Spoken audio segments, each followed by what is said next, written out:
हमारे बीच उपस्थित आयुर्वेद के ज्ञाताओं को भी मेरा नमस्कार और हृदयपूर्वक प्रणाम। आज का मेरा विषय है वनौषधि परिचय। वनौषधियां रामायण काल और पता नहीं कितने पुराने काल जिन्हें हम जानते भी नहीं है वहां से चलती आ रही है। जब लक्ष्मण जी मूर्छित हुए थे तो भगवान हनुमान उनके लिए औषधि तोड़ करके लाए थे। ऐसी औषधियां हमारे आसपास परिसर में बहुत सारी लगी हुई हैं, लेकिन हमें उनके बारे में जानकारी नहीं है कि ये औषधियां कौन सी हैं। तो इन्हीं के बारे में हम बहुत ही ब्रीफली जल्दी बात करेंगे। पहली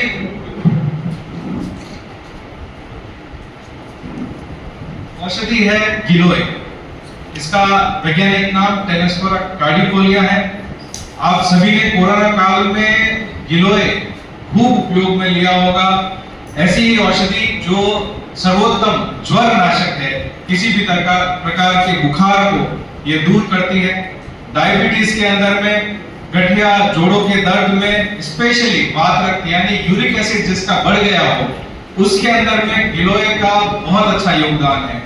पाचन संबंधी विकार हो, चाहे वो एसिडिटी हो या आपको तनाव या थकान महसूस हो रही हो, तो ऐसी अवस्था में भी ये बेलनुमा पौधा जो अधिकतर नीम पर चढ़ा हुआ दिखता है या हमारे घरों के आसपास में थंबों के ऊपर में, इलेक्ट्रिसिटी के थंबों के ऊपर में भी चढ़ा हुआ दिख जाएगा, ऐसी ये सर्वोत्तम औषधि एक रसायन के रूप में गिलोय है।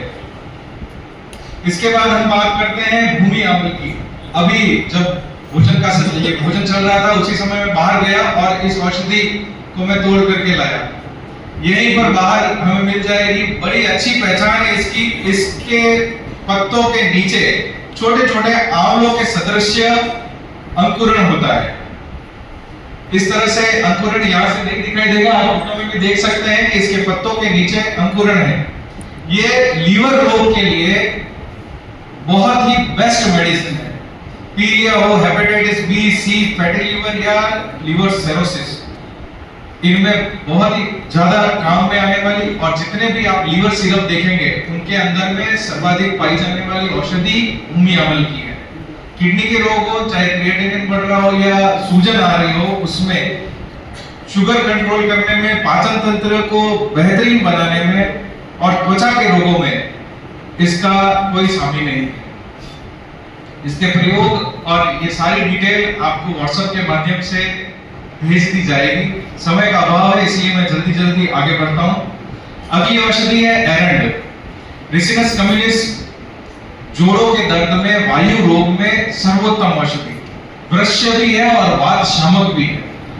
शरीर में ज्यादातर आयुर्वेदिक जितने भी वैद्य हैं उनकी पहली पसंद शायद एरंड ही होगी। वात रोग में, संधिवात हो, कब्ज हो, हम एरंड तेल का प्रयोग करते हैं। एरंड तेल आप रात को 2 चम्मच अगर लेते हैं तो पेट साफ भी करता है। अगर एरंड तेल का प्रयोग अगर आप शुंठी के साथ में करते हैं तो आपके शरीर में बढ़ी हुई वायु को वो कम करता है और साथ ही साथ में आपके शरीर में हो रहे हर एक दर्द को वो कम करता है, सूजन को कम करता है। एरंड तेल बालों के लिए भी सर्वोत्तम बताया गया है। अगर आप बालों में एरंड तेल की मालिश करते हैं तो उसका भी उपयोग बहुत बढ़िया है। अगली औषधि है तुलसी। हर घर में पूजनीय औषधि तुलसी, सभी के यहाँ पर पाई जाने वाली। सर्दी, खांसी, जुकाम, श्वास, कास इसमें और बुखार जैसी अवस्थाओं में कोरोना काल में ये भी बहुत अधिक मात्रा में चली थी। अभी भी उपयोगी है, हृदय के लिए उपयोगी है, त्वचा रोग के लिए, पाचन तंत्र के लिए, मानसिक स्वास्थ्य के लिए बहुत उपयोगी औषधि तुलसी। हम सभी इसके बारे में जानते ही थे। अगली औषधि आती है कंटकारी। ये भूरिंगणी भी बोलते हैं इसको, मारवाड़ी भाषा में भूरिंगणी बोलते हैं। तो इसका वैज्ञानिक नाम सोलेनम ज़ंथकारपम है। ये श्वसन रोगों में बहुत ही ज्यादा उपयोगी रहती है। दमा, खांसी, श्वास कष्ट में इससे राहत मिलती है। एक्सपोक्टरेंट है, एंटी इंफ्लेमेटरी है। मूत्र संबंधी विकारों में भी बहुत लाभकारी है। आर्थराइटिस, फीवर और लिवर डिसऑर्डर में भी काम में आती है। अगली औषधि है मुलेट्री, यष्टिमधु, ग्लाइसरीजिया ग्लाब्रा।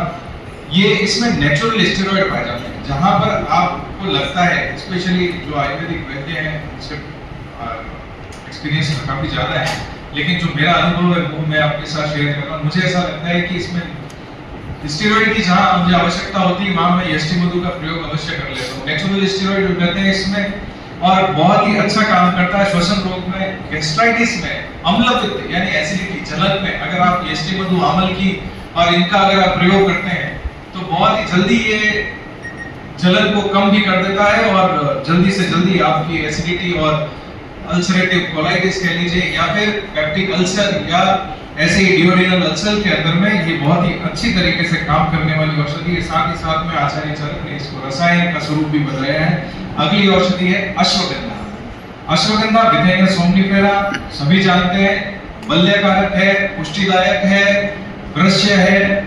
इसके साथ साथ में जो इसका बहुत बेहतरीन उपयोग है वो है मानसिक तनाव में, शारीरिक थकावट में, इनमें आप प्रयोग कर सकते हैं। अश्वगंधा चूर्ण को दूध के साथ में ले सकते हैं। अश्वगंधा घृत आदि मार्केट में उपलब्ध है, उन्हें ले सकते हैं। इसके अलावा जोड़ों के दर्द में भी अश्वगंधा का बहुत बेहतरीन उपयोग है। अगली औषधि है शतावरी, एस्पैरागस रेसिमोसस इसका नाम है। महिलाओं के लिए सर्वोत्तम औषधि, स्त्रियों के प्रजनन तंत्र को स्वस्थ करती है, स्तन्य की वृद्धि करता है। जो प्रसूति महिलाएं हैं उनमें आफ्टर डिलीवरी किसी को लैक्टेशन में प्रॉब्लम हो तो बहुत सारे, अगर आप गायनेकोलॉजिस्ट देखेंगे तो वो शतावरेक्स का डब्बा लिखते हैं या फिर ऐसा कुछ लिखते हैं, तो उसमें शतावरी मेन इंग्रेडिएंट है। ये शतावरी दूध की वृद्धि करता है क्योंकि रस धातु का पोषण करता है। हार्मोनल असंतुलन हो, माहवारी की अनियमितता हो या रजो निवृत्ति में कोई समस्या हो तो उसमें भी लाभकारी है। साथ ही साथ में जैसे मैंने बताया, अम्लपित्त रोग में अगर आप शतावरी, आमल की और यष्टि मधु इनका प्रयोग करते हैं तो एसिडिटी बहुत जल्दी ठीक होती है क्योंकि ये क्लियरेंस कफ को इंक्रीज करते हैं। पुनर्नवा, सूजन कम करने के लिए सर्वोत्तम औषधि, मूत्र विकार, किडनी रोग, इनमें बेहतरीन काम करती है। गठिया, संधिवात, दर्द, सूजन को कम करती है और साथ ही ये अपने बॉडी को डिटॉक्स करने का काम करती है, विषैले तत्वों को बाहर निकालने का काम करती है। पूर्णनवासम, पूर्णनवादिक्वाद और इस तरह की कई औषधियां मार्केट में उपलब्ध है और अगर आप इसे देखेंगे तो इस प्रकार की औषधि आपको आपके घरों के आसपास में नजर आएगी, जिसे आप खरपतवार सोच करके हटा देते हैं। हमारे राजस्थान का राजवृक्ष खेजड़ी, प्रोसोपिस सिनेरिया। खेजड़ी, सागरी, पचकुटा सभी लोग खाते हैं। पचकुटा सेहत के लिए भी अच्छा है, स्पेशली पचकुटा इसीलिए खाया जाता है मारवाड़ में और राजस्थान में कि ये पेट में थोड़ी ठंडक कर देता है। तो पौष्टिक भी है, बलवर्धक भी है। इसकी छाल और पत्तियों का प्रयोग त्वचा में लाभकारी है। सूजन, घाव, आंखों की बीमारियों में उपयोगी है। पत्ते चबाने से दांत और मसूड़े स्वस्थ रहते हैं और इस वातावरण के लिए सर्वोत्तम अनुकूल औषधि खेजड़ी। खैर, गर्मियों में खूब खाएं, खूब अच्छा बनेगा। बहुत ही अच्छा पाचन शक्ति को बढ़ाता है। पेट के कृमि रोग के लिए अच्छी औषधि है। त्वचा और गठिया में भी इसका उपयोग है और मधुमेह में इसका अच्छा उपयोग है। इसे औषधि के रूप में प्रयोग भी कर सकते हैं। अगली औषधि है ग्वारपाठा, हर घर में पाई जाने वाली, त्वचा के लिए सर्वोत्तम। किसी को जलन हो रही हो, किसी का कोई हाथ से हाथ जल गया हो, स्पेशली जो आयुर्वेदिक चिकित्सक है वे लोग अग्नि गर्म करने के बाद में एलोवेरा जेल लगाते हैं। तो एलोवेरा जेल शीतल है, शुद्धिकारक है, त्वचा के लिए बेहतरीन है। जलन, घाव, फोड़े, फुंसी, झुर्रियां, इन सब के लिए बढ़िया है। जिनको महावारी की समस्या होती है महिलाओं को, उनके लिए भी कुमारी, ये घृत कुमारी अच्छी औषधि है। पाचन के लिए, लीवर डिसऑर्डर के लिए भी ग्वारपाठा या घृत कुमारी या एलोवेरा बहुत ही बढ़िया है।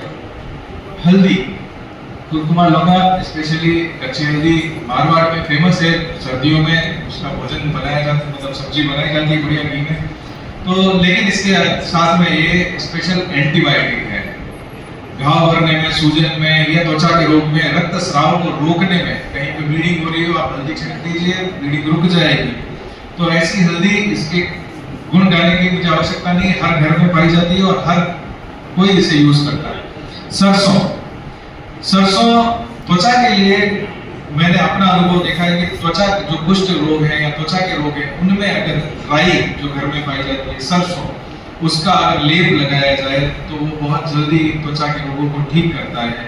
उसके साथ साथ में जोड़ों के दर्द में अगर सरसों का लेप लगाया जाए तो भी वो आराम देता है, और जुकाम खांसी इत्यादि में बहुत ही हेल्पफुल है। कांची